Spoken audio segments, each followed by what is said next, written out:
we are here in the middle of June 2020, and the world was shut down with the pandemic. How did the pandemic affect you as a person, as a race car driver in the last couple months?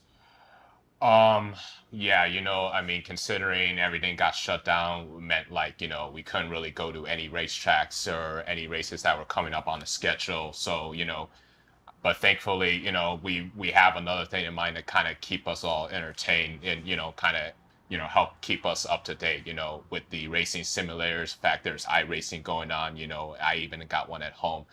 Just continuing to practice on that every day and just getting into some races with people online just to keep driving skills up, just so I'm not falling behind.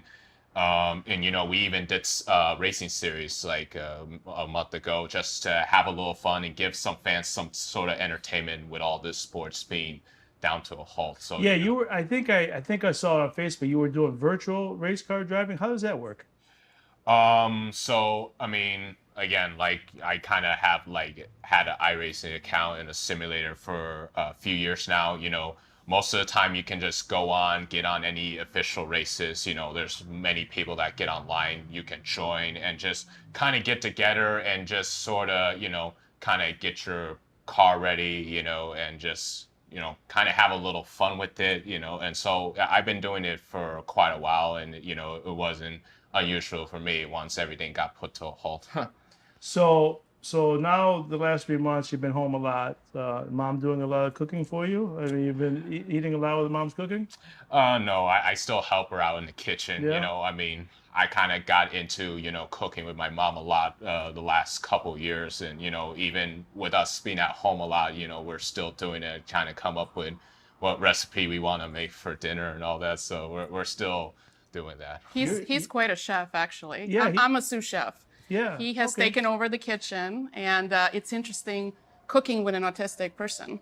Everything is measured down. There's no pinch of anything, or, Oh, you're not like me. substituting. I just throw Yeah, everything in. you can't do that. Yeah. So everything tastes the way it's probably meant to taste in the first place. So Interesting. You don't always want to doesn't miss a little substitute. step. he doesn't substitute. He measures it right down to a teaspoon level.